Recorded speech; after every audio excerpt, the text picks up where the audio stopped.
Quando a gente está falando de depressão, a gente pode estar falando de aproximadamente 50% das pessoas que têm fibromialgia. Então, é muita gente.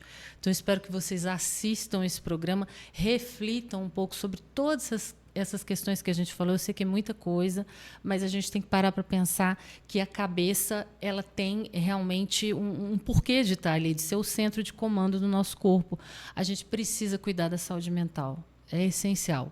Então, procura. Eu sei das dificuldades, mas mesmo quem é paciente SUS, em algum lugar ou de alguma forma, você vai encontrar um profissional para te ajudar. Um psicólogo, um psiquiatra. Você vai encontrar uma pessoa que vai te ajudar nessa caminhada e a sua caminhada vai ser um pouco mais leve.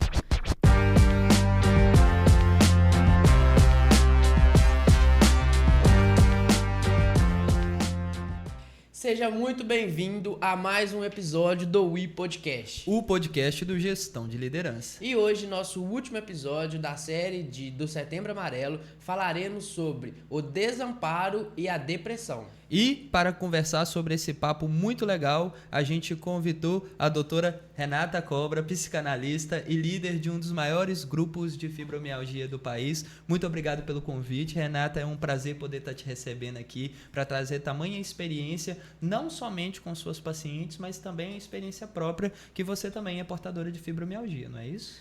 Eu que agradeço pelo convite de vocês. Assim, eu não podia deixar de vir. Saí lá de Belo Horizonte, a gente estava conversando, foi uma viagem longa, mas eu acho que vale muito a pena a gente estar aqui junto para falar sobre esse tema tão importante. Com certeza. É isso aí. Muito bom. Um ponto muito importante, Renata, que a gente tem o prazer de ter o seu prestígio aqui, é principalmente a gente conversar e trazer as informações para algumas mulheres e homens também, portadores da fibromialgia, para trazer à luz da consciência alguns pontos importantes em relação ao transtorno, né, a doença em si, as ferramentas que a gente usa para o controle da doença, né, e algumas ferramentas legais que a gente vai estar passando aqui.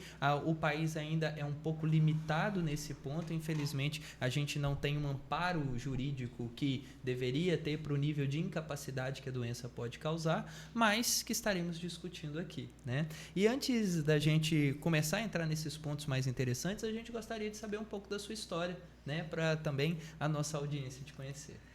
Então, a minha história é a de uma pessoa com fibromialgia que demorou acho que mais de 20 anos para ter um diagnóstico. E aí eu ficava indo de médico em médico, tentando entender o que estava acontecendo comigo. Até que consegui ir num ortopedista e ele falou assim para mim: Renata, cuidado, que pode ser que você comece a ter fibromialgia. E aí eu fiquei pensando, como será que eu faço para ter cuidado para ter fibromialgia?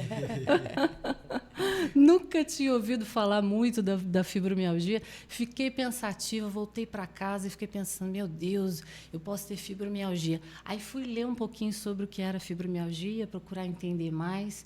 E aí vi até um episódio também, foi até na época do Fantástico. Sim. E mostrava as mulheres assim bem incapacitadas, aquelas mulheres que às vezes ficam na cama o dia inteiro, né?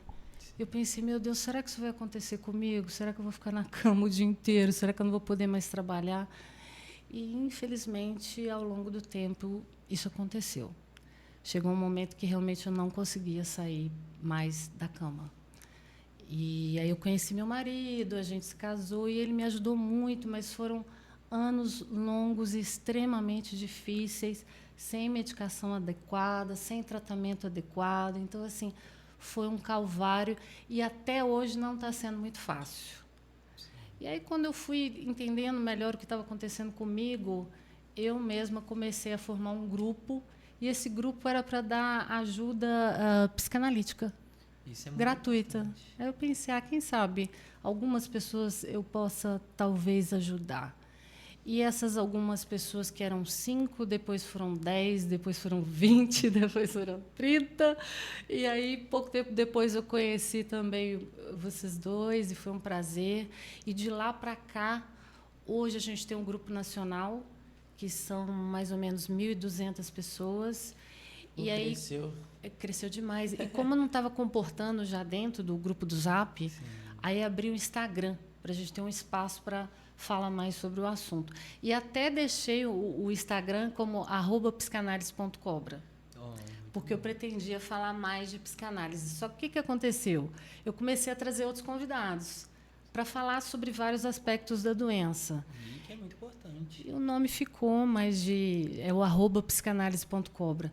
Mas de psicanálise a gente não tem praticamente conteúdo. A gente vai ter de nutrição, de psicologia, de medicina, porque eu comecei a entender que a gente tem que contemplar todas essas disciplinas para poder abordar da melhor forma o tratamento da fibromialgia. E assim foi. Hoje a gente tem um grupo também do estado do Rio, do estado de São Paulo, do estado de Goiás, de tantos estados e municípios que eu já perdi até a conta. Mais ou menos uns 2.500 mil pessoas no grupo do Zap, e no Instagram a gente já está em quase 20 mil. Então é muita gente. Importante, né? Principalmente porque a complexidade da doença da fibromialgia, ela necessita de uma abordagem multidisciplinar, né? É muito difícil falar que apenas o médico dá conta de conduzir esse tratamento, que um psicólogo seria uma causa estritamente psíquica, porque também não é. É uma participação diante desses pontos, e tudo isso alinhado a uma história de vida também, que tenha a sua participação diante dos gatilhos que vem percorrendo, associada à personalidade que é inerente a cada um. Então, são muitos fatores para ser abordado só por um profissional. Então, a gente costuma falar que o tratamento do fibromialgico, geralmente, ele é um tratamento bem amplo, né?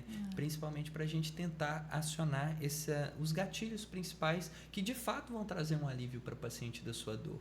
E aí eu achei muito interessante quando você colocou o trabalho pro bono, né? De fornecer para alguns pacientes essa questão psicanalítica, que é muito importante. E o que te levou até a psicanálise? O que te aproximou dela? Eu sempre gostei de saúde mental, e acho que assim, uma coisa que acontecia às vezes até de estar em eventos, de estar em festa, de repente sentar do lado de uma pessoa, sentava do lado do Gustavo, mas estava a conversar, daí a pouco você estava me contando a tua vida toda. É quase então, um dom, né? Não, foi assim, as pessoas gostavam de conversar comigo, e um dia uma senhora me contou detalhes até super íntimos da vida dela, e aí depois que ela terminou de falar, ela falou assim: meu Deus, me desculpa, eu acabei de te conhecer, eu não devia estar falando essas coisas. Aí eu falei: não, imagina, pode me contar. Mas ela ficou morrendo de vergonha, e isso foi se repetindo, várias vezes isso aconteceu. E meu pai sempre falou para mim: Renata, por que você não faz psicanálise, Renata? E eu sempre meio resistente, pensando na figura do Freud, pensando, acho que talvez não tenha tanto a ver, não. Mas tem tudo a ver. E eu acho que eu já estava treinando essa escuta, sabe? Sim. Sem perceber. E o elo de confiança também, que eu acho que é uma coisa muito importante, graças a Deus eu consigo construir com facilidade. Então, o resto foi acontecendo. E eu também não estava conseguindo mais exercer a outra profissão na área da saúde, que eu também já tinha antes, por causa da fibromialgia, né? E qual profissão? É enfermagem. Eu sou enfermeira. É a minha formação, minha graduação inicial. É muito bom, muito importante. É maravilhoso, mas sempre cuidando de pessoas, e continuei cuidando de pessoas, né? Sim, com certeza. Mas hoje isso já ficou para trás. Hoje é uma coisa assim que ajudou muito na minha formação, a compreender um pouco mais até sobre o corpo humano e todos esses aspectos, mas eu acho que o que eu nasci para ser é psicanalista. É isso que eu gosto de fazer. Com certeza, eu entendo você. Eu me achei.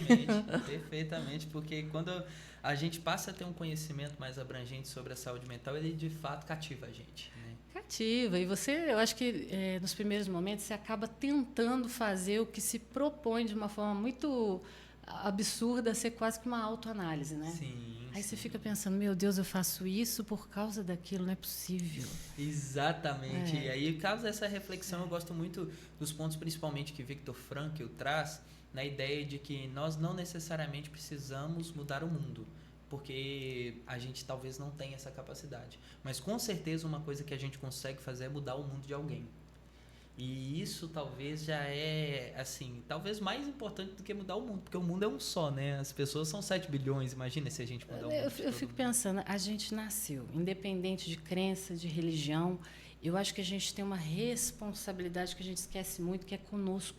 Sim. Se eu conseguir fazer da Renata uma pessoa um pouquinho melhor, acho que eu já vou estar acrescentando alguma coisa para o mundo, Com sabe? certeza. Se o Gustavo fizer isso, se o Bruno fizer isso. Então, eu acho que a gente começa a ter um pouquinho mais de respeito por si e, como consequência, o outro também vai se beneficiar certamente dessas descobertas que a gente faz, né? Sim, e até um princípio que a gente traz muito robusto aqui no Gestão, né, Bruno? Que é só cresce quem transborda. Então, a gente guardar pra gente conhecimento, a gente querer crescer de uma forma egoísta, isso, na verdade, é o maior fracasso que eu posso considerar de um pensamento de crescimento de alguém. Porque o ser humano, como ser social que ele não necessariamente ele sente alguma diferença. Inclusive, teve até um estudo recente sobre uma linha dinheiro e felicidade. Até que ponto o dinheiro traz felicidade. Eu acho que eu vi. Eles acompanharam durante longas décadas um grupo de pessoas para avaliar se realmente a questão financeira era tão prioritária na vida assim. E a grande descoberta é que não. Que as relações é que são realmente o primordial na vida de uma pessoa, né? Com certeza. Os amigos que você tem, a família que você construiu, isso realmente. E quem já teve a oportunidade, ou como paciente, ou como profissional de saúde, de estar, infelizmente, mas faz parte da vida, no leito de morte de alguém, sabe, né, do que a gente está falando. É a diferença de valor e custo, né? Ninguém vai desse mundo falando, oh, meu Deus, por que eu não comprei um prédio, não desenvolvi melhor no mercado de ações?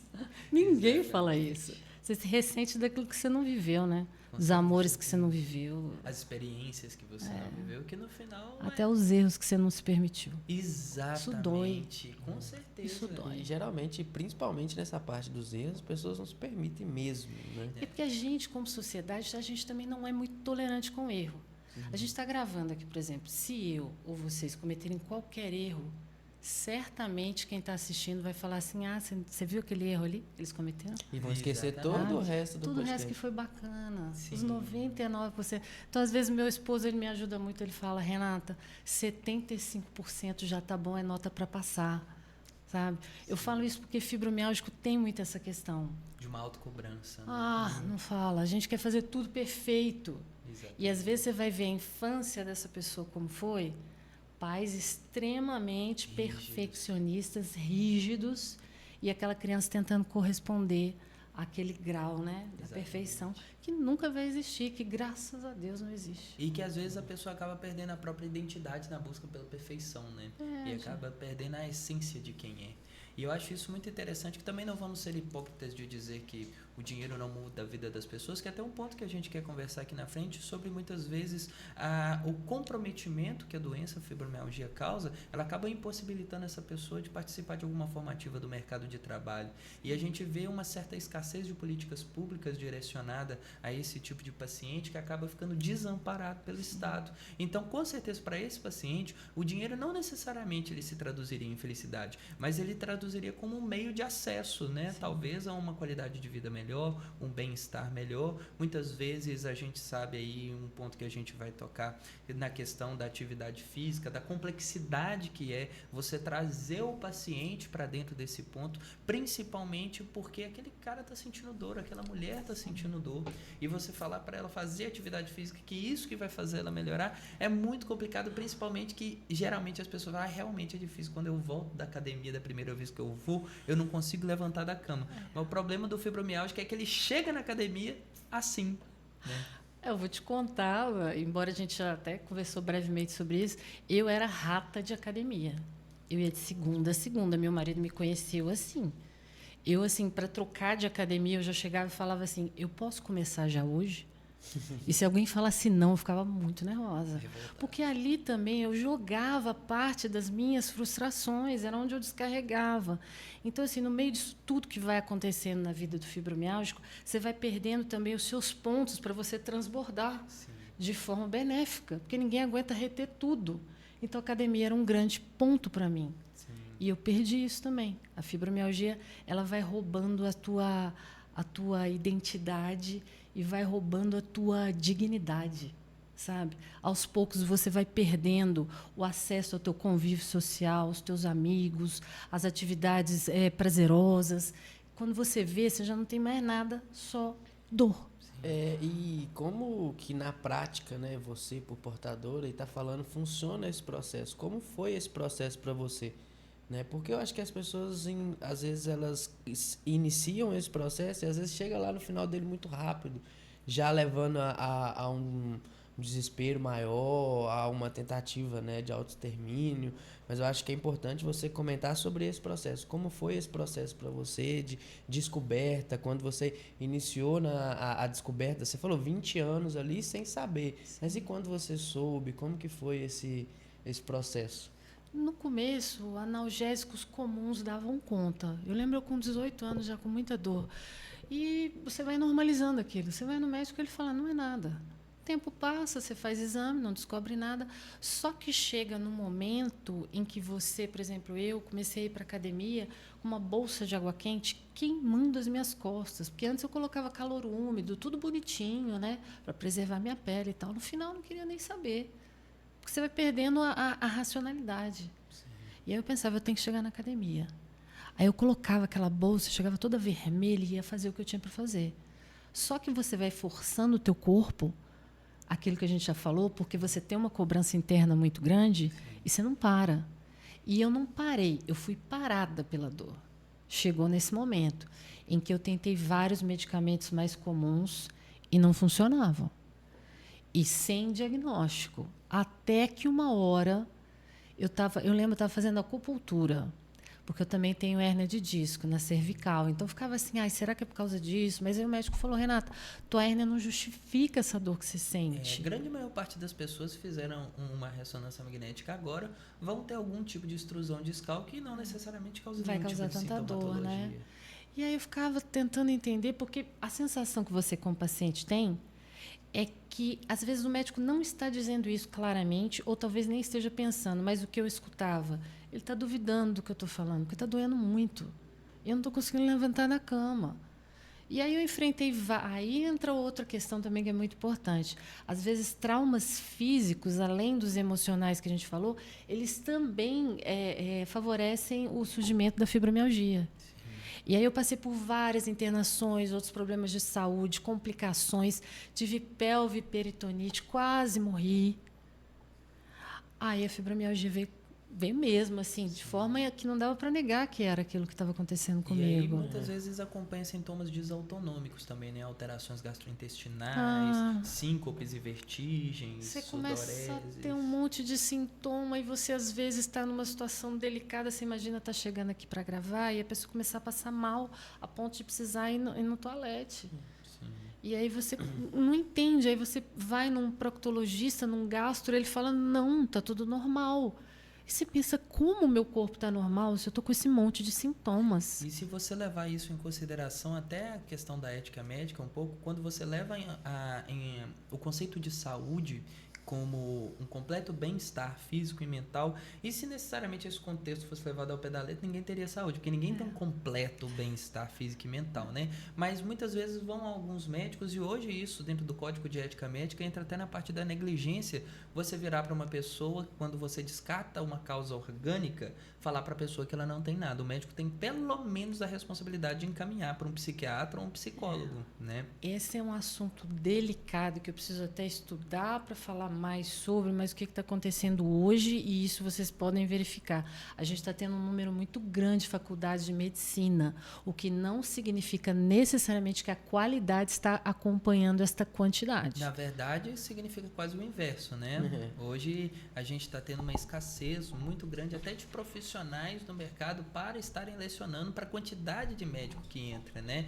Uma abertura desenfreada. Eu acho que o Brasil hoje ele forma mais médicos que a Índia, que é o país mais populoso do mundo. Uau, né? Não sabia. E grande parte disso eles acreditavam que por alguma razão, a gente sempre fala que no Brasil o culpado nunca é o Estado sempre procura pessoas para culpar, né? Então quando a educação não vai bem, a culpa é do professor. Quando a saúde não vai bem, a culpa é do médico. E aí, portanto, a solução é formar mais médicos. Quando, na verdade, é uma falta de infraestrutura muito grande. E esses médicos formados, eles não vão para o interior do Nordeste, para a região do Norte, porque lá está faltando médico. Eles vão procurar onde tem uma infraestrutura e qualidade de vida para eles viverem. Claro. E aí, você E ninguém está errado, mas assim, você sabe o que eu estou falando. O valor, às vezes, que é pago dentro de um convênio médico, a gente pode dizer que é um valor assim bem inexpressivo. Sim. Se a gente olhar o tempo dedicado para a formação e tal, dedicação exclusiva, né? Horário integral. Então, assim, independente se a pessoa fez uma faculdade pública ou particular, houve um grande investimento de tempo, de dinheiro e de conhecimento. E de esforço. Quem lucra muito com isso são as faculdades de medicina. De fato. A população fica a desejar nesse Exatamente, critério. e hoje acaba perdendo até um pouco da questão. Os preços das faculdades de medicina hoje são estratosféricos. E antigamente a divisão de águas, vamos dizer, para você colocar um médico competente dentro de sua formação, porque muitas vezes a gente fala que o médico é quase um estilo de vida, né? Mais do que uma profissão.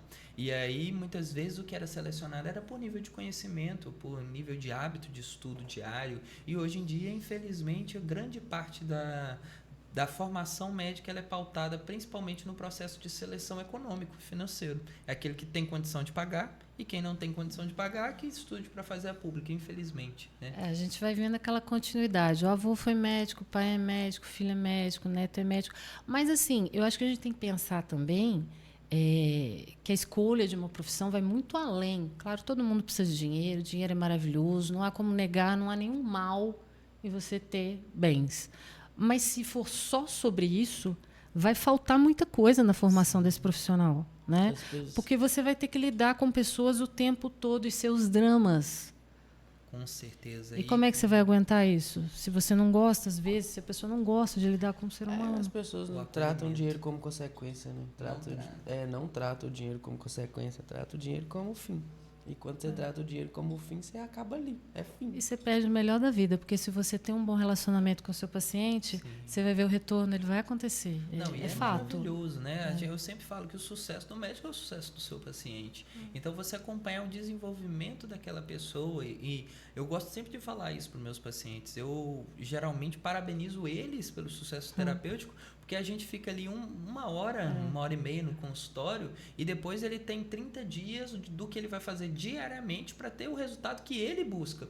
E eu costumo falar que o momento terapêutico, na verdade, não começa na hora que o paciente senta e fala: doutor, o que você vai fazer para me ajudar? O momento terapêutico, de fato, ele começa quando: doutor, o que eu preciso fazer para melhorar? E aí você vê que a pessoa começa a engajar dentro do tratamento, ela participar. Muitas vezes ela não transferir essa responsabilidade do tratamento para o médico ou para a medicação, né? Entendendo que isso é fruto de uma atividade multifatorial, multidisciplinar, que a gente precisa abordar isso de várias formas, né? Você ter aquela imagem do homem trabalhando sobre si mesmo, né? Ele esculpindo a si mesmo, né? Com martelinho e tal. Isso é bem o que a gente deveria fazer, eu acho que até na escola. A gente deveria começar a tratar essas questões psicológicas desde cedo. Porque se o teu pai, a tua mãe, aquela história antiga, né? Mas a gente acaba culpando eles, porque realmente são os culpados, né? Se eles tiveram problemas, desajustes muito grandes, você vai acabar carregando isso para a tua vida. E, de repente, a verdade deles e as deficiências deles passam a ser as tuas verdades e as tuas deficiências. Né? O problema é como você fala isso para as pessoas, né? O problema que você tem é do seu pai. Você vai falando sem dizer, né? Você vai falando, você pega às vezes um ponto, ele te conta uma história, e você coloca ele para pensar naquilo ali, e cada um tem um tempo para chegar, né, nessa na conclusão, luz, né? mas ao mesmo tempo é uma simplicidade, uma complexidade gigantesca. Eu costumo falar sempre aqui, né, principalmente com o Bruno, que geralmente a terapia mais porca é aquela que você chega, senta, a pessoa vira para você e fala: isso tudo que você está fazendo é culpa dos seus pais, tá bom? Tá? Então, tchau. e aí, de fato, essa é a parte simples. Por quê? Porque o terapeuta tá errado? Não, claro que é culpa dos pais. É o primeiro exemplo que você tem de perto. Mas e aí? O que você ajudou? Pronto, aí você jogou ali e uma culpa, né? E aí a complexidade vem, de fato, de você entender o que é essa culpa que vem dos seus pais, que na verdade não existe culpa, né? Na verdade, eles são vítimas do mesmo mal que muitas vezes te afaga, e te afaga porque uma vez afagou eles. Então, a gente trazer essa pessoa, e um ponto que você falou que eu acho que é o essencial no tratamento, que é o primeiro passo, o acolhimento. É você não desmerecer aquela pessoa que está sendo vítima do sofrimento imediato. Tem uma frase que eu aprendi quando eu fiz a minha pós-graduação em dor, que é: quem tem dor tem pressa. Eu ia até usá-la para finalizar, mas já que você falou. Mas porque a gente precisa o quê? Voltando um pouquinho naquele papo que eu achei muito bacana que você falou, questão financeira. Se o governo não dá o suporte, porque o SUS, pelo menos teoricamente, existe para isso, quem vai dar esse suporte? E aí entra, por exemplo, a Renata com um grupo, ok, eu consigo ajudar, mas até que ponto? Porque aí as pessoas, às vezes, elas vão além, elas falam assim para mim, Renata, minha geladeira quebrou. O que eu faço? Eu penso, eu não sei. O que você vai fazer com a sua geladeira? E, às vezes, ali era onde a pessoa ainda guardava alguma doação que alguém dava para ela de alimento, porque ela não consegue trabalhar. O complicado é igual aquela pergunta que eu te fiz sobre os processos, até entrando nesse mesmo assunto, que vão acontecendo todos os dias alguma coisinha, e vai só piorando. Aí a gente até entrando na parte do desamparo, acho que é desamparo atingido ou assistido, Sim. alguma coisa assim, que é isso, ações diárias, tem até um estudo que foi feito com animais lá em 1975, alguma coisa assim, que colocaram dois grupos de animais em duas gaiolas. E nas duas gaiolas eles tomavam choques. Você já ouviu falar? Uhum. E aí, em um lado eles poderiam sair, no outro não. Depois eles passaram esses mesmos animais para uma jaula onde eles tomavam choque, mas as duas tinham condições de sair. E eles, simplesmente, a parte que já estava acostumada a tomar o choque e não ter condição de sair, porque tentou da primeira vez, ele continua lá, sem nem tentar uma outra vez. E aí vem a finalização do estudo, é que eles começam a pegar esses animais e tirar da gaiola. E aí eles aprendem novamente que, mesmo tomando choque, eles têm a condição de sair. E aí é a mesma situação. E a sequência desse estudo ela é muito interessante também, porque aí ela foi feita também com choque, só que era o seguinte, eles deixavam no alto de uma escada uma banana, e a banana ficava conduzida por corrente elétrica. Aí o macaco subia, pegava na banana, só que o macaco ele não tomava o choque. Quem tomava o choque eram os outros dois que não subiram. E aí chegou um momento do estudo muito breve, que quando um macaco tentava subir a escada, os outros dois macacos batiam nele e não deixavam ele subir, porque se ele subisse, os outros dois tomavam choques. E o mais interessante desse processo é que eles foram trocando os macacos. E no final do processo, os 3 macacos que estavam lá nunca tinham subido a escada, nunca tinham tomado choque, mas porque, como eles foram trocando aos poucos, eles foram aprendendo com o hábito dos anteriores, e aquele que tentava subir a escada apanhava e nenhum deles tinham vivido a experiência de tomar o choque. E aí é muito, muito orgânica, como que isso se encaixa na questão que você trouxe sobre os pais, que é justamente isso, eles acabam propagando algo que muitas vezes nem eles mesmos entendem a origem daquilo, de onde que vem aquele comportamento. Eu trabalho muito com o inconsciente, né, com a linha freudiana. Sim. Então a gente acaba percebendo na fala da pessoa o que ela tenta esconder, ela acaba deixando escapar. Mas eu acho que, por mais que você entenda a técnica, a domine e dê prosseguimento aos seus estudos, o que é maravilhoso, se você chega para um atendimento, mas você não tem um genuíno amor por aquelas pessoas, isso também é passado de inconsciente para inconsciente. O prazer de estar vivendo aquilo ali, ou o desprazer, às vezes, de estar recebendo aquele paciente, porque você também não tem que aceitar todo e qualquer tipo de paciente. Tem que ter realmente um entrosamento muito bacana para a coisa acontecer e dar certo. Essa relação médico-paciente ela é fundamental. É isso, né? que eu acho que o grupo, e vocês estão assistindo que são do grupo, talvez podem me falar melhor. Eu acho que isso que o grupo passa, essa coisa. Eu tenho muito amor por eles. Sim. Muito. É bem unido. Quando você abre... Eu estou lá até hoje, né? Acabo deixando lá, mas quando você abre o grupo, elas falam, perguntam, interagem. Quando a gente fez aquelas lives, eu fiz live com você, depois eu fiz pro pessoal de Sertãozinho também. Elas me mandavam mensagem, perguntavam, e sempre engajado, e a gente sempre dando aquele apoio, e ela sempre comentando, a doutora Renata fez isso, a doutora Renata fez aquilo, então sempre trazendo aquele elogio, e aquele elogio nunca veio à toa, a gente sempre sabia que você estava ali por trás, fazendo, mesmo com todas as suas peculiaridades, você ainda estava ali fazendo por ela. Eu agradeço muito, porque isso assim... Não tem jeito, a gente sempre faz algo por algum motivo. Claro que eu estou com um grupo, porque eu sou fibromiálgica e tem essa luta que é nossa. Mas quando eu recebo essa devolutiva de, nossa, estou eu escuto às vezes, gente, e muito, eu te amo, doutora Renata, no privado, nossa, eu te amo, você é muito especial para mim e tal. E isso é o que eu acho que eu falo sem, às vezes, usar até essas palavras, mas que elas sentem. Então, assim, fica um grupo muito harmonioso, muito gostoso, e as coisas são muito reais. E são essas relações que a gente devia cultivar na nossa vida pessoal, porque daqui a pouco a gente vai partir. O que vai ficar aqui? Nada. Exatamente. As Né? pessoas se sentem...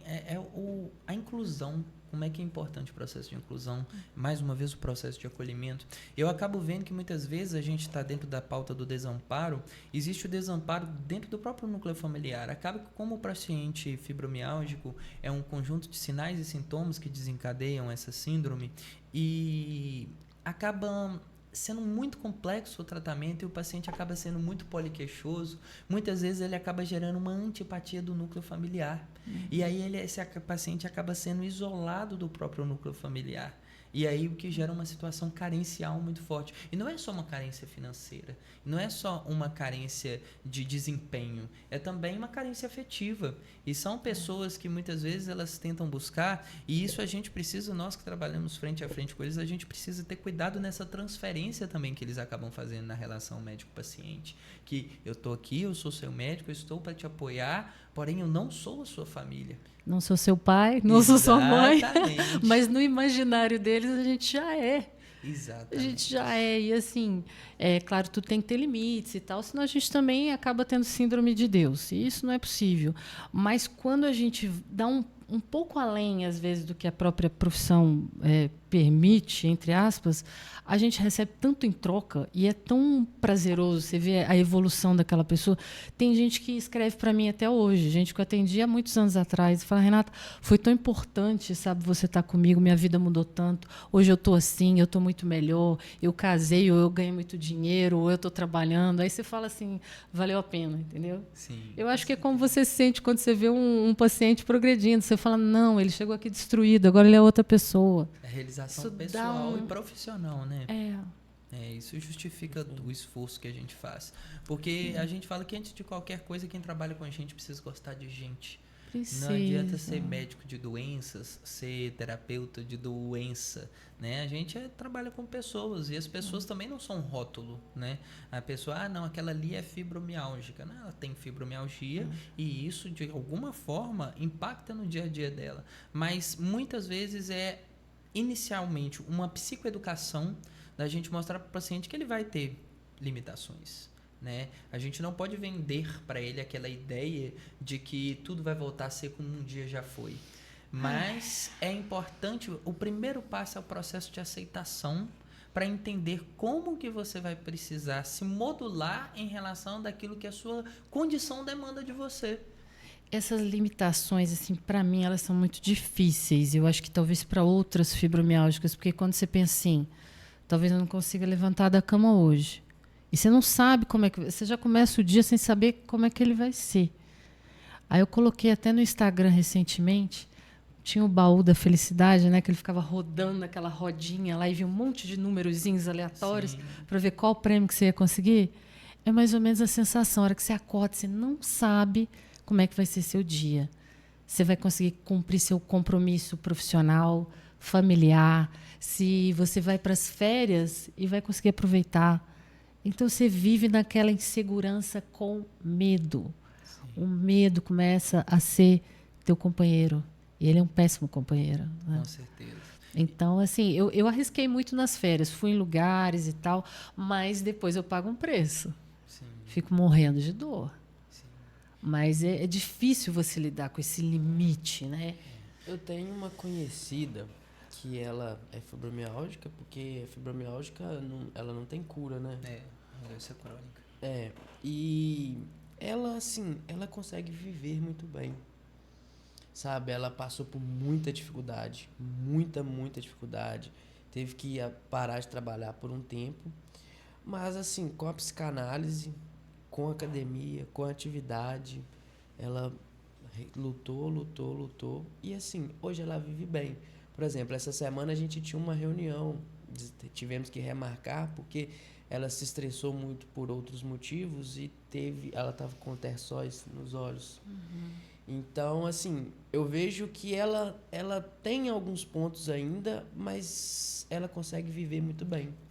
E isso é um ponto porque muitas vezes essa própria condição de mentalidade, né, o pensamento, o desespero que muitas vezes o fibromialgico carrega, acaba levando ele a tomar algumas atitudes que acabam sendo prejudicial para si mesmo, principalmente no ponto de vista alimentar, né, aquele momento da fuga alimentar, onde aquela abundância de açúcar muitas vezes, a fuga nos alimentos gordurosos, nas frituras, nos conservantes, ali naquele momento de desespero, de fugir mesmo, né? E acabam muitas vezes sofrendo isso no dia seguinte. E esse é o menor dos problemas. O maior é quando o desespero é tão grande que começa a abusar de medicações, e aí a gente começa a ter pacientes com lesão renal por excesso de, principalmente, anti-inflamatórios. A gente começa a pegar pacientes com síndrome de Cushing, que é muito corticoide, começa a tomar corticoide atrás de corticoide, então o paciente incha todo, né? E aí a gente tem que lidar não só com a doença, mas com as comorbidades também, o que complica muito o tratamento, porque o primeiro passo é tirar esse paciente do desespero. Só que para tirar ele do desespero, a gente precisa oferecer uma esperança para ele, um caminho aonde ele vai acreditar e ele vai perceber essa evolução, mas mediante algumas renúncias. E muitas vezes essa que é a complexidade do paciente fibromialgico, porque muitas vezes até ali ele já renunciou tanto que quando você fala com ele em renúncia, ele já não está mais aberto a isso. Mas é um pouco ligado ao que eu falo com meus alunos na questão das provas, principalmente provas na faculdade, que às vezes eles estudam muito para uma prova e vai mal na prova. E aí ele vira e fala assim, não, eu passei a noite estudando para essa prova, foi pouco, então agora eu vou ficar 2 noites estudando para a prova. Né? Aí o que eu falo para eles, não é a renúncia que você fez, é você fazer a renúncia certa. Então não foi a noite que você ficou sem dormir que foi pouco, muito provavelmente foi a noite que você ficou sem dormir que te atrapalhou. Então a ideia não é estudar mais, é estudar diferente, é usar outras ferramentas. E a mesma coisa de trazer um pouco isso para o paciente. Não que ele não tenha feito a renúncia, mas talvez você não tenha feito as renúncias corretas. E agora eu preciso que você me dê uma oportunidade de eu te mostrar o mínimo de resultado para você perceber que, de fato, existe alguma solução. Eu acho que a confiança, quando você está falando, eu fico imaginando você atendendo um paciente. Ele, às vezes, já está vindo ali, já veio 1, já veio 2, já veio 3, já passou por 10 médicos. A média, às vezes, de diagnóstico de tempo, 8, 10 anos. Então, imagina assim, quantos profissionais de saúde essa pessoa já procurou? Quantas vezes ela já ouviu que era isso, ou que era aquilo, ou que não era nada, que era alguma coisa da cabeça dela, imaginária. E aí, para um profissional de saúde conquistar essa confiança de novo, não é muito fácil, não. Para você chegar e falar assim, olha, eu vou te ajudar, eu estou aqui para te apoiar, confie em mim, porque é isso que você está dizendo. Sim.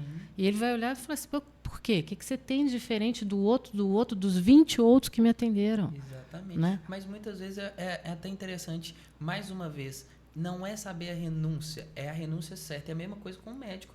Não é o profissional, é o profissional certo. E aí, puxando um pouco a sardinha para a psiquiatria, eu concordo com essa frase, que isso é da sua cabeça. Porque com certeza é. E o psiquiatra, a partir do momento que o fibromialgico vai para o consultório do psiquiatra, ele vai ser muito provavelmente o que vai fazer o diagnóstico mais rápido da fibromialgia. Por quê? Porque para ser um diagnóstico de fibromialgia, é um diagnóstico muito semelhante a qualquer diagnóstico psiquiátrico. É exclusão de causas orgânicas. Então ele vai ser o primeiro que vai fazer buscar tudo que pode ser e vai te buscando, mas vai te falando, ó, eu acho que vai vir normal, mas eu preciso pedir para ver que está vindo normal, porque se tiver alguma alteração, aí não é nesse ponto. Aí a gente esbarra naquela dificuldade do SUS, porque se eu preciso de uma contrarreferência, eu vou lá no clínico. E aí ele me manda para casa. Como é que eu vou chegar no psiquiatra? Exato. Eu preciso que ele faça o encaminhamento. E aí, às vezes, o clínico não faz, não é por má vontade, não é porque é um mau profissional, é porque ele sabe que não tem um colega psiquiatra naquela unidade. E aí aquela pessoa se perde pelo caminho. Quando a gente já está falando de pacientes da via particular, já é complicado. Sim. Muitas vezes o primeiro atendimento é feito pelo clínico e ele deixa passar. E também existe preconceito com o psiquiatra, né? Existe muito. E às vezes a própria comunidade pensa, meu Deus, agora eu já sofro. Por exemplo, com diarreia, a pessoa diz, não, diarreias constantes, eu já tenho, às vezes, uma memória bem deficitária, porque não dorme, não tem horas de sono suficiente, eu já não consigo andar de tanta dor, agora está falando para eu ir para um psiquiatra. Não, então a minha vida acabou, né? Porque você vai somando todas as áreas da tua saúde, você não encontra nada que está funcionando como deveria ser. Os estigmas. Então, tem uma resistência, sim. Mas aí tu tem os dois lados, né? Sim, claro. Tem também o lado do bom profissional de saúde, eu entendo isso, e ele quer, às vezes, legitimamente ajudar aquela pessoa, mas ele enfrenta o preconceito da própria pessoa. Né? Não, eu não vou fechar os meus ouvidos. É um psiquiatra, não estou, entre aspas, louco, porque ainda existe esse preconceito. A resistência, né? Muito, muito, muito. E não vou tomar remédios, porque aquilo vai ser péssimo para mim. Depende. O medicamento adequado para a pessoa certa, ele tem boa chance de funcionar. Com certeza. Não é? Mas a pessoa já vem de uma história muito complicada. E aí também a gente, às vezes, não pensa o que um bom profissional também sente quando ele recebe um paciente e ele não consegue ajudar aquela pessoa. Sim. E ele tenta essa via, esta, e nada funciona. Então, existe uma frustração de ambos os lados. Sim. Se o profissional de saúde tiver empatia, amor, ele vai sentir isso. Sim, com certeza. Então, a gente hoje tem profissionais frustrados, pacientes frustrados, e precisamos achar uma solução. A gente pode falar até que algumas pessoas dizem que a fibromialgia é uma doença recente, que surgiu recentemente essa descrição, mas eu costumo dizer, até como você colocou da sua linha analítica sendo uma linha freudiana, eu acredito que tenha sido Freud o primeiro médico a descrever o fibromialgia. Através dos histéricos. Uhum. E ele era a única pessoa que valorizava o sintoma dos histéricos. Porque todos os outros falavam, isso é coisa da sua cabeça, como se sua cabeça não fizesse parte do ser humano que você é. Isso é muito louco, você separar a mente, a cabeça, cortar e falar assim, peraí, vou te analisar daqui para baixo, ver o que você tem. Pera lá, quem comanda tudo? Quem está na central não está aqui dentro? Então, por favor, os traumas que você viveu na tua vida. E outra questão muito recorrente é que a fibromialgia afeta principalmente mulheres, né? Sim. Se a gente pegar 10 pacientes, de 7 a 9 têm fibromialgia, são mulheres. Então, a mulher ela já enfrenta uma carga de trabalho muito grande. Ela é mãe, ela é profissional, ela é filha, ela às vezes é o sustento daquela família. Sim. E aí ela sente aquela pressão toda no dia a dia, tem que dar conta de tudo e não consegue dar conta. E aquela história, quem cuida de quem cuida? Ninguém. Ninguém. Porque se você vai suportando, eles vão colocando carga.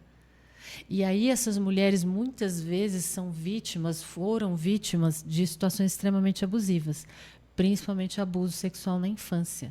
De vez em quando uma delas me chama e fala assim, Renata, eu lembrei de algo horrível.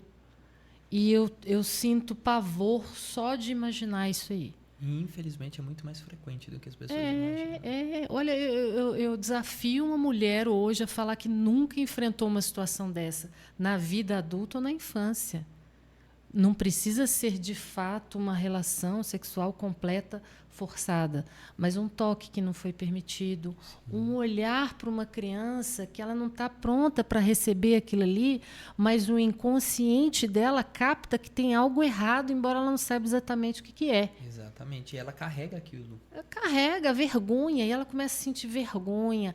As mulheres que a gente estava falando, que às vezes são obesas porque a alimentação é muito errada. A maior parte dos casos é isso, uma alimentação incorreta e falta da prática de exercício físico. Mas ela faz isso por quê? Ela não quer que ninguém, muitas vezes, olhe para ela com desejo.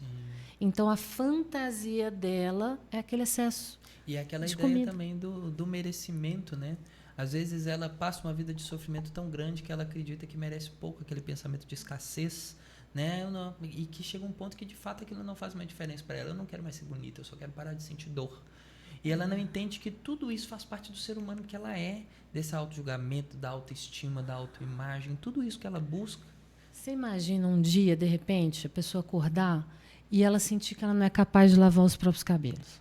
Isso já aconteceu comigo. Você tenta e teu braço não vai. Você força e você não consegue. Aí você começa, meu Deus, como é que eu vou lavar meu cabelo? E aí, daí, a uma semana você consegue, daí a 2 dias você não consegue. E aí, às vezes, eu tenho também DTM, né? Disfunção temporomandibular. Então, também tenho bruxismo, que descobri recentemente. Então, já tem um desgaste nas articulações e tal. E aí, de repente, você vai numa consulta de um dentista, achando que você está com uma cárie, com um canal. Aí ele fala, não, mas são 3 dentes que estão doendo muito. E eu, recentemente, aconteceu comigo. Eu falei, são. Aí ele falou, então vamos examinar. Joia. Aí ele fez um teste de sensibilidade. Ele falou, Renata, todos os seus dentes doem. Aí ele foi batendo com o martelinho, todos os meus dentes doíam. Aí eu olhava para a cara da minha dentista e falava, o que eu faço?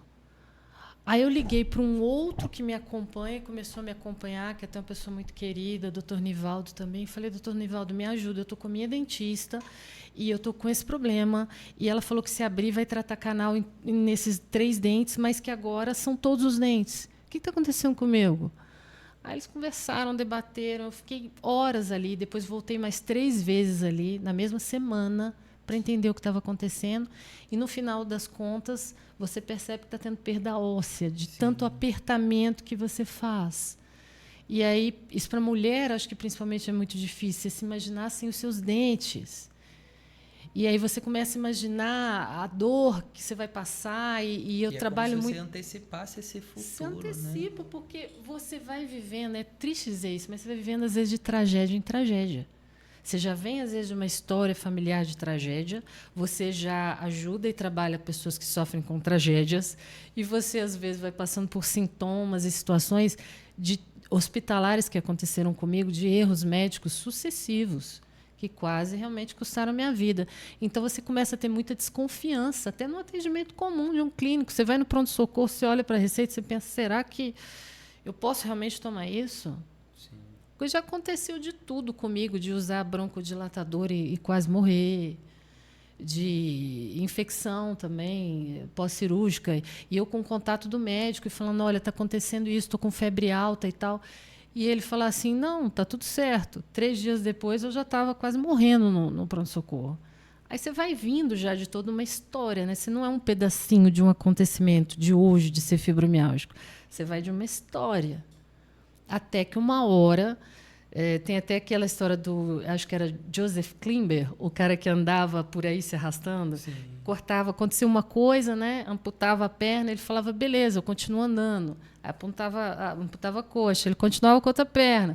Você sente isso, que vão roubando pedaços de você ao longo da vida. Até que chega uma hora que o seu tronco não se mexe mais, porque você já não tem mais pernas, você não tem mais braço, mas você precisa andar. Você precisa dar conta da vida.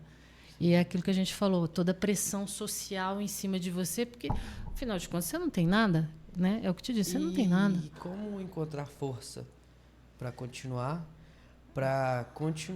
fazendo aquilo que você faz, continuar na sua profissão, né? E assim, não chegar a um quadro depressivo por completo. Eu cheguei.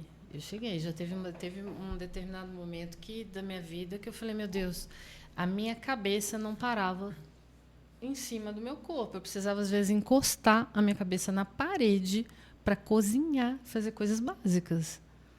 E isso sucessivamente, ano após ano.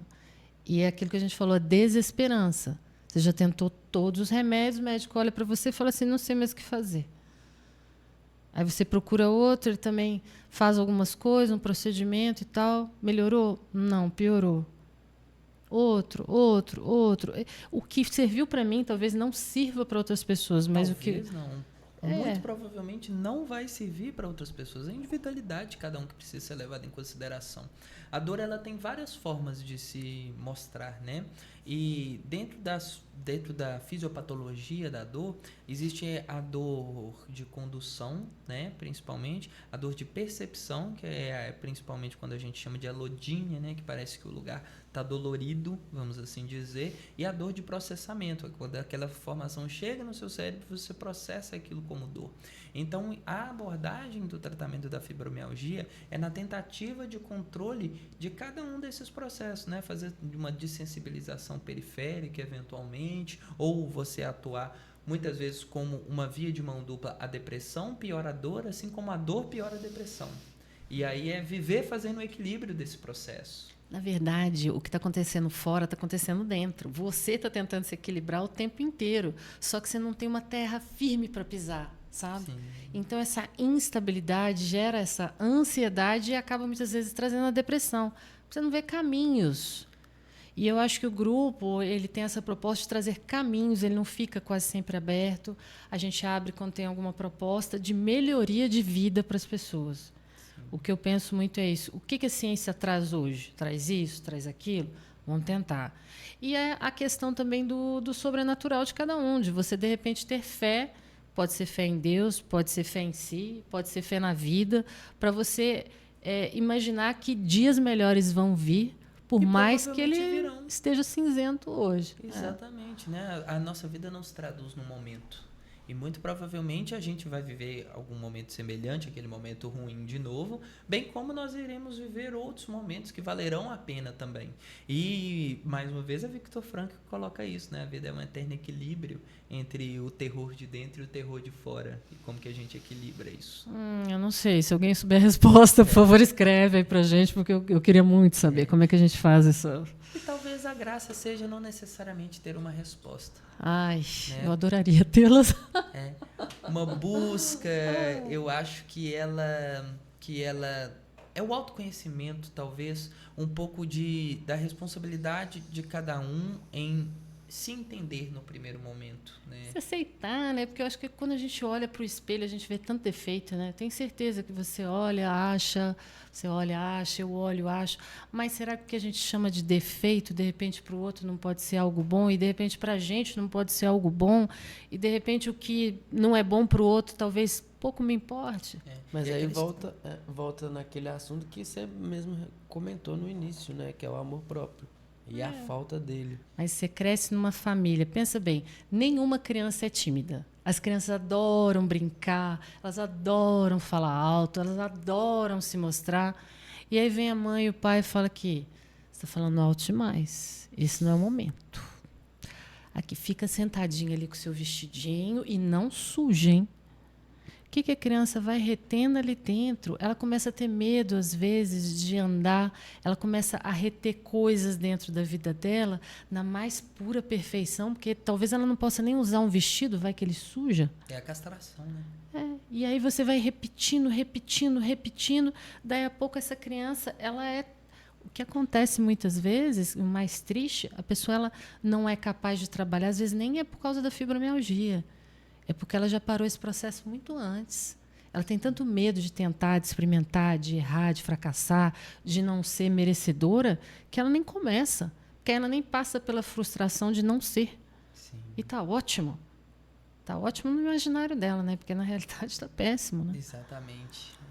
E como que isso às vezes funciona, principalmente quando as pessoas percebem que muito daquilo que fizeram com ela não é responsabilidade de quem fez, é responsabilidade dela. E a gente usa muito isso, né? Não é sobre o que o mundo fez com você, é o que você vai fazer com aquilo que o mundo te entregou.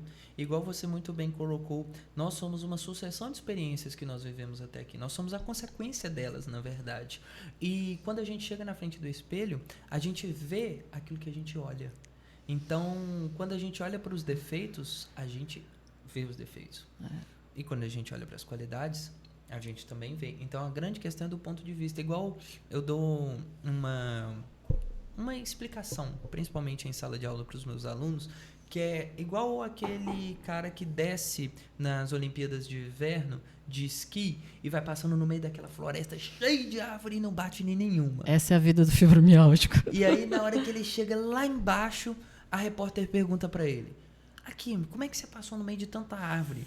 E a resposta dele é: que árvore? Ele não viu a árvore, por quê? Porque ele estava olhando para o caminho. Sabe por quê? O que acontece se ele olhar para a árvore? Fatalmente ele vai começar a tremer e a sofrer um acidente, né? Então, o objetivo, aquilo que você busca, é aquilo que você enxerga no final. Então, muitas vezes você é submetido a uma carga de dor, a uma carga de sofrimento físico e emocional tão intenso que você chega a um momento a pensar se vale a pena estar vivo. E é isso que a gente quer abordar aqui nesse Setembro Amarelo, nessa valorização da vida, que tipo, você não quer deixar de viver, você quer viver sem sofrer. E essa que é a ideia básica da dialética, né? Da tese e a antítese. Né? Eu quero viver sem sofrimento, portanto, eu quero morrer. Né? E aí vive nessa eterno paradoxo. E que, na verdade, não traduz o que a pessoa deseja para si. Isso traduz o desespero do momento que ela vive, né? É o desejo de se livrar da dor, acho que é o grande desejo que a gente tem, né? De não ter que confrontá-la todo o tempo. Mas na fibromialgia ela te é apresentado a todo momento, a todo instante, a cada minuto. O que vai variar é a intensidade. De 0 a 10, se está no 10, se está no 7, se está no 5, e você vive aquela roleta russa de como é que eu vou acordar hoje, né? Sim. Então, assim, acho que essa questão também que a gente falou pouco, que é a do sono, que nossa, ela é... Quantos pacientes, às vezes, a gente vê que, não, pelo menos eu não sei se tem uma literatura específica sobre isso, às vezes ele vai entrar numa crise e ele começa a ter um déficit de sono de qualidade enorme. E ele sabe que vai acontecer dali a pouco. Ele fala, eu já não estou dormindo bem. E aquilo vai deixando ele cada vez mais ansioso, né? Na expectativa de que uma hora vai chegar. E até quando você colocou dentro dos avanços científicos, a gente tem aí hoje como uma das ferramentas para o tratamento da fibromialgia a cannabis medicinal, principalmente na potencialização ali entre o THC e o CBD. Muitas vezes a gente usa de 1 para 1 quando é o tratamento direcionado para dor especificamente, e a gente consegue perceber uma resposta muito interessante dos pacientes, mas a grande dificuldade disso vem aí no ponto do desamparo, que é o acesso. E o Estado ele não está preparado, ele não, na verdade, ele não necessariamente tem como uma pauta de prioridade essas questões. Eu acho que nisso até Bruno tem um pouco mais de lugar de fala nessas questões jurídicas, principalmente para o acesso via SUS à cannabis medicinal. É muito complexo, né? Muitas vezes eles aceitam só uma renda de salário mínimo por família. Per capita. É 1/4 do salário. É uma renda per capita de 1/4 do salário. Exatamente. Então, ou seja, tipo se é uma assim, família de 4 pessoas, é um salário para uma família de 4 pessoas. E, ou seja, muitas pessoas ganham um pouco a mais do que isso e não conseguem acesso à medicação. É um tratamento que eu quero começar a fazer. Mas é aquilo também que... Aí vem um monte de questões e eu estava tentando entender um pouco melhor, porque a gente vai ter o produto nacional, vai ter o produto importado, com uma diferença de custo muito relevante, né, para o paciente. E aí, às vezes, a empresa fala assim, não, mas olha esse relatório que eu tenho aqui especificando a qualidade do meu produto e tal, o que a gente não vai encontrar, muitas vezes, no produto nacional, principalmente quando é feito dentro de associações, de forma artesanal. Mas o canabidiol é tão bom que... Outro dia eu estava conversando também com um especialista, ele falou, Renata, se for um chá de canabidiol, se tiver uma concentração baixa, ainda assim a gente vai encontrar um resultado. Nesse ponto, eu acho que o que vai fazer essa diferenciação é o profissional. Porque nos dois exemplos, tanto o profissional da advocacia, porque, por exemplo, está lá na lei, é uma renda per capita de 1/4 do salário mínimo. Só que, por exemplo, se você tem fibromialgia, você tem uma condição especial. E se você está gastando, por exemplo, aluguel, comida, moradia e remédio, e a gente consegue comprovar o seu gasto mensal, ele ainda está dentro daquela renda que eles, em tese, queriam que estivesse, você ainda consegue esse produto, né, que é o remédio. E no mesmo sentido, no lado da medicina. Tem diversos tipos de produto, importado, nacional. E aí, o médico que você foi é competente para estar te passando aquela receita? É isso, é um cuidado que eu tive até quando a primeira vez o Dr. Gustavo apareceu para selecionar quem ia falar do assunto, porque, infelizmente, voltando àquele tema, tem muita gente que faz... É chato falar, mas é no atacado a consulta. É no atacado. Então, ele atende 50 pessoas num dia, o que é humanamente bem complicado, com um valor muito reduzido, mas essa receita está sendo feita de forma individualizada? Ou é aquela receita de bolo que só se repete? Tem fisioterapeuta cuidado que a gente tem que ter esse cuidado, porque assim lá no grupo muitos profissionais me procuram. E hoje a gente acaba tendo muita voz, porque tem muito seguidor e tal, que ótimo. Só que aí me obriga também a passar por um filtro. Com certeza, uma responsabilidade. Sim. Né? Uma coerência científica. Então eu procuro saber quem é essa pessoa que está chegando. que ela vai fazer? Ela tem uma proposta de oferecer algo também pro bono, gratuito? Porque se for só tirar dos fibromialgicos, já foi tirado tanto. Né? São pessoas, na maioria, muito carentes de tudo. Sim.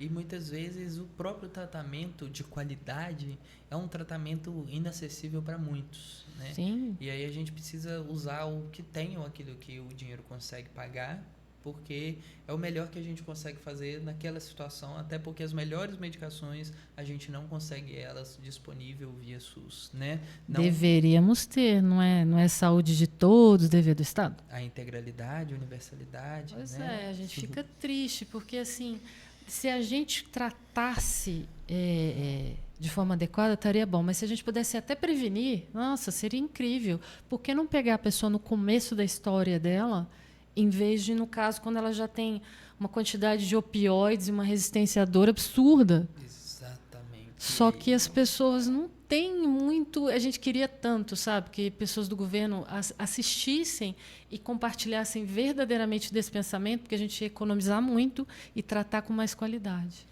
Sim, e dentro desse ponto eu percebo de fato que a carência das pessoas de acessibilidade, e aí até você falou do uso de opioides, esses opioides eles vão saturando cada vez mais os receptores cerebrais e a cada vez eles têm um efeito menor e você precisa aumentar cada vez a quantidade, a questão de tolerância, o que leva à dependência, e depois para você tratar esse paciente é muito mais complexo para você fazer uma desintoxicação desse paciente. E o que você falou, muito importante, tem muita gente com insuficiência renal, insuficiência hepática já.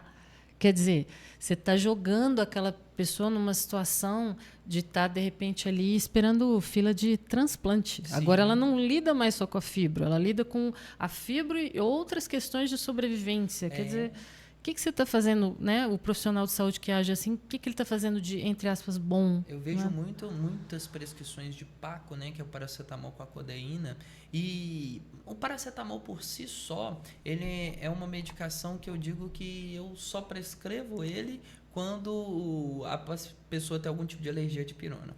Porque o paracetamol, ele é uma medicação que o uso abusivo pode levar a uma doença hepática grave, aguda, que leva a um óbito muito rápido, né? Ele tem... O paracetamol ele é mais nocivo para o fígado do que o Rocutan. Que todo mundo, antes de tomar o Rocutan, tem que fazer uma série de exames para avaliar se a pessoa está elegível para fazer o tratamento. E o paracetamol as pessoas usam de uma forma extremamente Importante abusiva, você né? deixar esse alerta, porque lá no grupo as pessoas usam muito, sempre com prescrição médica, né? Porque ainda tem essa coisa triste de falar assim, o paciente, não é o seu caso, obviamente, mas tem muitos profissionais de saúde que recebem o paciente, mas como que você está tomando tudo isso? Ora, você não compra esses medicamentos sem prescrição. Algum profissional prescreveu e essa pessoa só comprou. Sim. Então, a gente não tem culpa por estar usando esses remédios e daí para frente tem que fazer um outro tipo de tratamento cada vez mais complexo. Se você tiver um dia a possibilidade de ver lá no grupo a quantidade de remédio que as pessoas tomam, você cai para trás. Eu vejo diariamente. Você cai para trás. Né? Diariamente, principalmente eu que trabalho na psiquiatria e com dor também, esses pacientes eles chegam para mim e eu sou conhecido como o médico que tira o remédio. É um papiro, assim, Né? eles desenrolam. Exatamente. Você fala, não é E eu possível. falo, e muita incoerência, muitas associações que não existe respaldo científico nenhum. Aí fala, mas é um uso off-label. Na psiquiatria a gente usa várias medicações de forma off-label, só que todas elas existem uma evidência do uso off-label da medicação. O que significa off-label? Off-label é aquela medicação que ela não necessariamente foi desenvolvida para este fim, mas eventualmente a gente percebe que ela tem esse tipo de ação. Por exemplo, o próprio estudo dentro do canabidiol, muitas vezes eles demonizavam o THC por ser a substância psicoativa, né, da maconha, e que apenas o canabidiol é terapêutico. Mas as pessoas não param para pensar como, por exemplo, o captopril, que é o remédio que elas tomam quando a pressão está alta, veio do veneno da jararaca desenvolvido aqui no Brasil. E aí fala, vem da maconha e fala, a morfina vem da papoula, que é a mesma planta que faz o ópio, e o que transforma a medicação em terapêutica ou em droga é o uso e abuso. E muitas vezes a gente vê muitos pacientes abusando porque precisa de receita para comprar, mas de alguma forma eles arrumam um jeito de comprar sem receita. Mas tem o pobrezinho que tomou porque o médico prescreveu. Tem. Isso A é gente muito tem um pouco de triste. todos, né? Isso é muito triste, que é aquilo que a gente falou que tem a ver com a qualidade. E demonizar também os elementos que a natureza trouxe para a gente, né? Eu estava em altas altitudes, então a folha de coca é maravilhoso. Sim. Eu precisei dela, foi ótimo. E não é droga, não estou incentivando o uso de drogas, não é sobre isso. Mas é sobre saber o que e para quê. Se você for fazer uma cirurgia, o que você está usando, pelo amor de Deus? Né? Senão você vai voltar na época pré-histórica que as pessoas mordiam um gravetinho e ficavam usando álcool para conseguir fazer uma cirurgia. Exatamente. A gente precisa dessas substâncias. Elas são boas, sendo usadas da forma adequada. São opções. Eu sempre falo, não existe remédio ruim. Existe remédio mal indicado. Virou política essa história de falar que CBD é maconha e que maconha vai causar isso ou aquilo. A gente, infelizmente, como eu também levo sugestão de muitos projetos de lei, a gente acaba vendo isso acontecendo. E é uma tristeza, porque quem perde sempre é a população. E até o THC também, que apesar de ser um princípio ativo, psicotrópico, que ele gera aquelas alterações de funcionamento mental, mas ele também é terapêutico, principalmente para o tratamento de Tourette. Ele é muito terapêutico para o tratamento de dor, igual eu falei, geralmente a gente usa o óleo 1 para 1. Então, assim, na verdade, eu gosto muito de, nesses pontos, religiões à parte, mas eu uso a Bíblia, de certa forma, como um livro de autoajuda também. E aí tem uma parte lá que está escrito: conheceis a verdade vos libertará. É justamente isso, é você entender o porquê daquele ponto e você entender o porquê de tudo que você orienta o seu paciente. Para isso, vocês têm que ter curiosidade, né? Quem está assistindo. Porque se você não tiver curiosidade, qualquer coisa que te disserem, você vai tomar como verdade absoluta. Que é hoje um problema que eu enfrento nas redes sociais. A pessoa vai e fala, tal projeto de lei é maravilhoso. Será que ele é maravilhoso? Será que ele beneficia de verdade? Né? Quando eu peço projetos de lei e encaminho sugestões para os políticos, eu peço, equipara, por favor, o fibromialgico, a pessoa com fibromialgia, a quem é pessoa com deficiência. E ponto final. Porque para a gente já é difícil ter o laudo de um médico. Aí vem uma lei federal que me deixa pensativa. Será que... Porque o que hoje está sendo colocado é o seguinte, você precisa de uma avaliação biopsicossocial para só então ser considerado PCD, sendo fibromialgico. Na teoria, maravilha. Na prática, vai funcionar? Vamos ter essa equipe? Vai ter nutricionista, fisioterapeuta, psicólogo, psiquiatra, vai ter uma equipe completa? O Estado vai conseguir fornecer isso? Vai, porque se fornecer, nossa, é o melhor dos mundos, mas hoje a gente não encontra, às vezes, reumatologista. Um ponto muito importante nisso aí, né? Será que esses profissionais estão aptos? Isso aí é a questão maior, porque aí já me falaram assim, não, mas Renato, não preocupa. Conversei com um político, ele falou, não preocupa, estamos formando um grupo de trabalho. Ok, que grupo de trabalho sensacional, sem um fibromialgico representando. Como é que vocês vão saber o que a gente precisa? Quais as nossas necessidades, dúvidas, anseios? Então, precisa ter um representante ali nesse grupo de trabalho. Um lugar de fala, né? É porque senão fica vazio, sabe? É como, às vezes, uma pessoa que não entende nada do assunto começar a dar aula sobre. O que ela sabe? A autoridade para falar sobre carregar consigo todos aqueles sintomas, né? E agora a gente caminhando mais para o final do nosso programa, a gente, antes de qualquer coisa, quer agradecer por você ter todo o esforço vindo de Belo Horizonte para estar aqui conosco, conversando, para trazer todas essas informações, não só para a nossa audiência, mas também por tantas pessoas que você ajuda no seu grupo. A gente gostaria que você deixasse uma mensagem para elas, principalmente dentro do nosso tema aí da depressão e do desamparo. Faz uma correlação, uma caracterização das três. Faz uma caracterização da depressão, do desamparo, da fibromialgia e faz uma correlação entre elas. Primeiro, agradecer vocês pelo convite, foi um grato convite. Eu não queria deixar de vir, afinal de contas, Belo Horizonte, né, e Rio Casca são vizinhos, mas eu estou vindo de uma viagem longa, realmente estou cansada, tive vários problemas de saúde, mas quando o Bruno chamou, eu fiz muita questão de estar aqui mesmo. A gente combinou tudo muito rapidamente, mas foi ótimo, foi um prazer. Primeira vez que eu participo assim, de um podcast com estúdio, tudo tão bacana, tão bem formado, tão bonito. Só posso agradecer a vocês. vocês A gente fica pela muito grato oportunidade. Muito grata pela disponibilidade também, muito grato pelo seu prestígio de estar aqui conosco e a gente gostaria de que você deixasse essa mensagem. Então, pessoal, quando a gente está falando de depressão, a gente pode estar falando de aproximadamente 50% das pessoas que têm fibromialgia. Então, é muita gente. Então, eu espero que vocês assistam esse programa, reflitam um pouco sobre todas essas questões que a gente falou. Eu sei que é muita coisa, mas a gente tem que parar para pensar que a cabeça ela tem realmente um porquê de estar ali, de ser o centro de comando do nosso corpo. A gente precisa cuidar da saúde mental. É essencial. Então, procura. Eu sei das dificuldades, mas mesmo quem é paciente SUS, em algum lugar ou de alguma forma, você vai encontrar um profissional para te ajudar. Um psicólogo, um psiquiatra. Você vai encontrar uma pessoa que vai te ajudar nessa caminhada e a sua caminhada vai ser um pouco mais leve.